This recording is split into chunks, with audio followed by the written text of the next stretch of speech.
Pemirsa, Kementerian Kesehatan kembali mendeteksi 2 pasien konfirmasi varian Omikron. Dengan tambahan itu tercatat 3 kasus konfirmasi varian Omikron di tanah air. Terdeteksinya 2 pasien baru merupakan hasil pemeriksaan sampel dari 5 kasus probable Omikron yang baru kembali dari luar negeri. 2 pasien terkonfirmasi terbaru adalah IKWJ, 42 tahun pria yang telah melakukan perjalanan dari Amerika Selatan. Kedua M, 50 tahun, pria yang sudah melakukan perjalanan dari Inggris, dan saat ini keduanya sedang menjalani karantina di Wisma Atlet. Pasien Omikron pertama terkonfirmasi pada Kamis lalu atas inisial N, seorang pekerja pembersih di Wisma Atlet Kemayoran. Temuan ini merupakan hasil pemeriksaan khusus SGTF yang dilakukan Badan Litbang Kesehatan 14 dan 15 Desember lalu. 2 pasien terbaru konfirmasi Omikron setelah menjalani karantina wajib 10 hari seusai kembali dari luar negeri.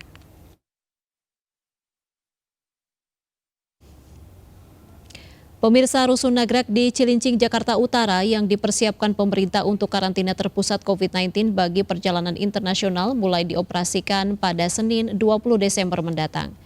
Ketua Satgas Penanganan COVID-19 Letnan Jenderal Suharyanto mengatakan rusun Nagrek menjadi tempat karantina terpusat sekaligus tempat karantina cadangan bagi migran, pelajar dan juga ASN.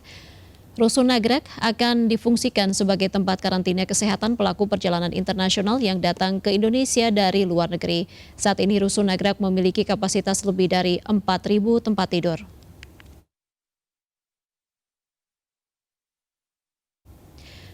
Yang menjadi varian of concern, diperlukan kewaspadaan kita untuk mencegah penularan Omikron di tanah air. Untuk mengetahui gejala dan juga bagaimana pencegahan varian Omikron, kita segera bergabung bersama Dr.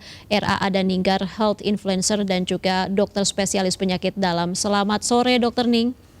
Halo, selamat sore. Dr. Ning, Menkes ini setelah mengumumkan temuan kasus varian Omikron di Indonesia, bahkan saat ini sudah bertambah 2 kasus lagi. Apa sebenarnya yang harus diwaspadai masyarakat, mengingat masyarakat belakangan ini sudah mulai abai dengan protokol kesehatan karena sudah banyak kebijakan pelonggaran? Ya, jadi yang harus diwaspadai itu sebetulnya sama ya. Jadi masyarakat itu harus ingat bahwa ini varian ya sama dengan varian-varian yang lain sebenarnya ya. Jadi masih bisa menyebabkan seseorang sakit, masih bisa juga membebani fasilitas kesehatan kita. Bahkan justru Omikron ini kalau benar itu memang dia bergejala ringan, memang tadi sudah dijelaskan Prof. Chandra juga, sebetulnya kita juga belum bisa menyimpulkan dulu ya, apakah gejalanya itu pasti lebih ringan daripada Delta. Tapi kalau kita melihat COVID dari awal, itu kan memang sekitar 80-90% itu memang orang-orang gejalanya ringan dan sembuh. Tapi kan ada 10%-an lah ya yang kira-kira harus bergejala berat dan harus masuk rumah sakit. Nah ini kalau misalnya memang gejala Omikron ini nantinya lebih ringan, itu tentunya banyak orang yang jadi tidak aware ya dengan kondisinya. Jadi tidak periksa, tidak tes, jadi yang testing dan tracing itu juga jadi melemah. Nah itu yang menjadi titik lemah kita nantinya, karena kalau kasus akan meningkat secara total tentunya proporsi orang yang akan sakit dan masuk rumah sakit kan bisa meningkat. Jadi sebetulnya itu yang kita harus khawatirkan, karena kan nanti terkait dengan beban fasilitas kesehatan. Jadi kita nggak mau sampai yang bulan Juni-Juli kemarin terjadi lagi di mana kapasitas dari fasilitas kesehatan itu kurang ya dibandingkan jumlah orang yang membutuhkan perawatan. Jadi dari masyarakat, kalau harapan saya tentunya kita harus mencegah penularan ya supaya kasus itu nggak meningkat gitu. Jadi orang yang harus masuk rumah sakit juga jadi nggak banyak. Caranya tentunya sama ya Mbak seperti sebelum-sebelumnya karena virusnya sama, ini juga COVID. Ya tentunya cara pencegahannya tetap sama, kita kencangkan lagi prokes kita meskipun kita sudah divaksinasi, tetap harus pakai masker, tetap harus jaga jarak, cuci tangan dan juga pilih tempat-tempat dengan ventilasi yang baik ya. Jadi ya hal-hal seperti itu harus kita edukasikan terus ya, karena itu yang bisa kita kendalikan sekarang. Baik, gitu. Dokter Ning, jika dibandingkan varian Delta, varian Omikron ini lebih cepat menginfeksi. Bahkan kasus pertama ini terjadi di Wisma Atlet yang notabene ini protokol kesehatannya dilakukan dengan ketat. Bagaimana Anda melihat hal ini? Apakah resiko ini akan jadi jauh lebih besar pada masyarakat yang tentu saja sehari-hari tidak menggunakan APD seperti di Wisma Atlet?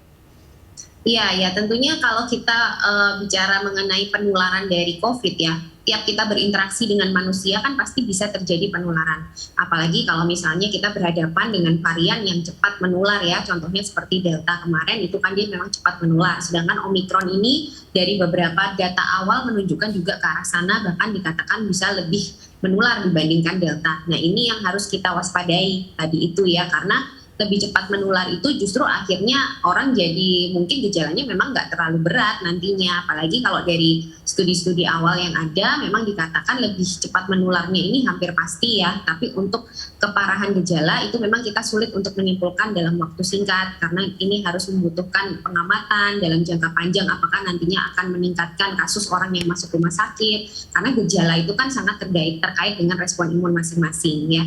Jadi kalau nggak pakai prokes ya tentunya resiko untuk penularan ya tetap tinggi apalagi kalau memang dia lebih cepat menular ya. Jadi itu terus harus diedukasikan di masyarakat. Baik, tadi disebutkan bahwa gejala yang dialami oleh pasien Omikron ini cenderung lebih ringan begitu dan ini juga sudah disampaikan oleh sejumlah penelitian begitu. Tapi karena ini masih termasuk COVID-19, apakah masih ada kemungkinan resiko tinggi terhadap peradangan paru-paru begitu, Dok?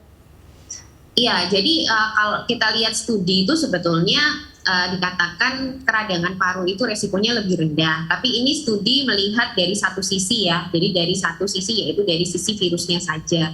Tapi kita harus tahu bahwa virus itu masuk ke dalam tubuh kita pasti ada respon dari masing-masing imun tubuh manusia dan itu bisa sangat berbeda-beda. Jadi kita juga nggak bisa menyimpulkan hanya dari satu sisi karena terjadinya infeksi itu selalu dipengaruhi oleh 3 faktor ya. Jadi ada faktor virusnya memang, lalu ada faktor dari orangnya atau host atau inangnya yaitu kita, bagaimana respon sistem imun kita dan bagaimana lingkungannya.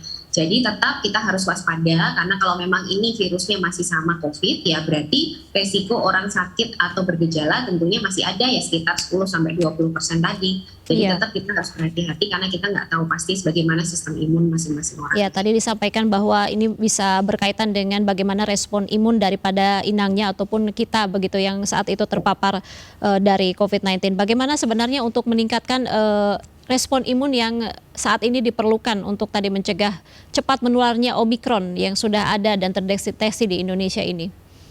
Ya, jadi sebetulnya rumusnya sama ya Mbak. Kita itu punya rumus yang sudah kita ketahui sejak 2 tahun terakhir dan itu tetap harus kita gunakan. Jadi yang pertama kita harus mencegah seminimal mungkin virus itu yang masuk ke dalam tubuh kita. Untuk mencegah itu yang sudah terbukti jelas masker ya. Masker, cuci tangan, jaga jarak, mengurangi risiko, mengurangi interaksi, lalu ventilasi yang baik, itu semua tujuannya untuk meminimalkan jumlah virus yang bisa menginfeksi kita.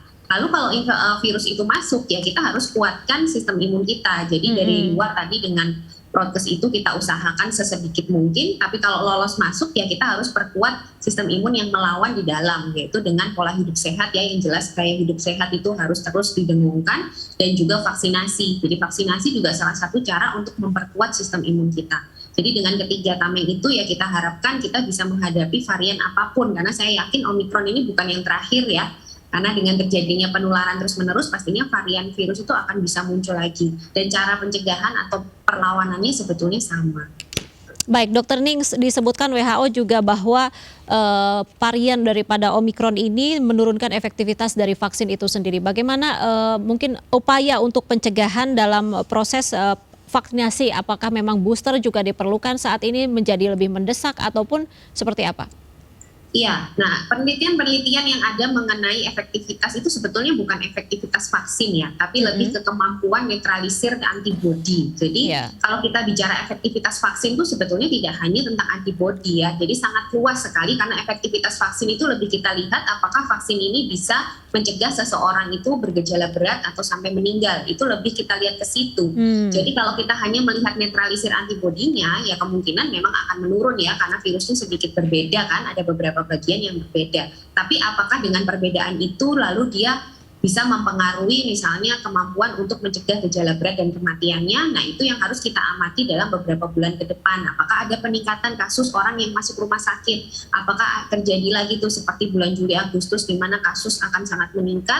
dan orang yang rawat inap meningkat. Nah itu baru kita bisa yakin bahwa efektivitas vaksin mungkin menurun. Tapi kalau sekarang dengan data-data itu hanya berdasarkan antibodi, kita sebetulnya belum bisa menyimpulkan juga ya. Jadi harapannya karena sistem imun kita itu tidak hanya antibodi, kita punya sel-sel imun yang lain, itu belum tentu berdampak gitu, karena memang belum ada penelitiannya. Yang paling mudah memang meneliti antibodi. Jadi yang sekarang banyak diteliti memang antibodi, tapi dengan dasar itu saja sebetulnya kita nggak bisa menyimpulkan vaksinnya nggak efektif. Artinya warga yang sudah divaksinasi masih tetap beresiko walaupun tadi ya masih harus melihat penelitiannya ke depan begitu ya?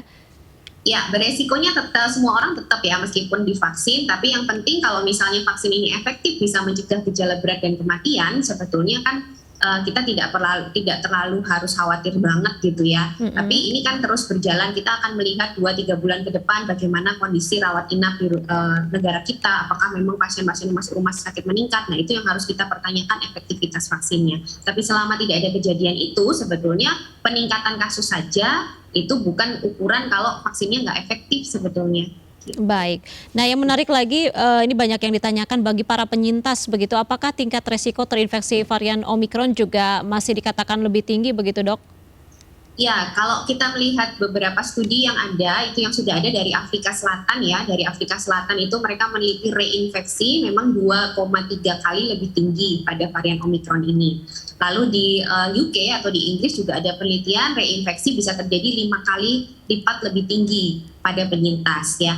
Ya tetap reinfeksi itu bisa terjadi, tapi yang penting kan infeksi yang dialami itu ringan atau berat. Kalau selama nantinya ternyata memang reinfeksinya gejalanya ringan, apalagi orangnya sudah divaksin, ya sebetulnya vaksinnya efektif saja. Karena yang penting itu kan melindungi dari orang supaya tidak masuk rumah sakit dan supaya tidak sampai meninggal. Karena kalau masuk rumah sakit yang kita khawatirkan kan beban vaskes tadi. Tapi kalau ternyata banyak nanti kasusnya tapi banyak gejala ringan dan tidak membebani fasilitas kesehatan, ya berarti vaksin ini sudah efektif. Jadi mau reinfeksi atau terjadi reinfeksi pun sebetulnya vaksinasi sudah melindungi. Jadi nanti ini kita lihat sekitar beberapa bulan ke depan, semoga tidak terjadi lonjakan orang yang harus masuk rumah sakit. Itu fokusnya. Baik, kalau dilihat fakta dari Omikron sendiri yang cepat begitu menular dari varian Delta ini, apakah kemungkinan akan berdampak pada rawat inap di rumah sakit begitu, tingkat hunian?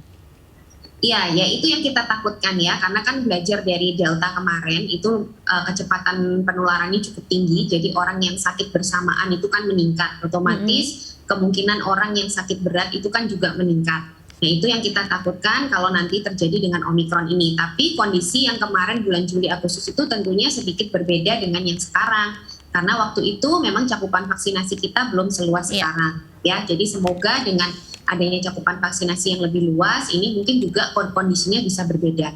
Tapi karena ini variannya juga berbeda dan studinya juga masih berjalan, nah ini yang kita belum tahu pasti dampak pasti dari varian ini terhadap rawat inap. Itu yang harus terus kita awasi ya, kita monitor gitu. Baik, tentu saja kita sudah banyak belajar ya dari gelombang kedua saat varian Delta sempat menimbulkan banyak korban jiwa untuk di Indonesia sendiri. Tentu saja ini bisa menjadi langkah evaluasi dan antisipasi supaya Indonesia tidak kembali terjadi gelombang ketiga pandemi COVID-19. Terima kasih Dr. Ada Ninggar, health influencer dan juga dokter spesialis penyakit dalam atas waktunya bersama MNC News Now hari ini. Selalu dok.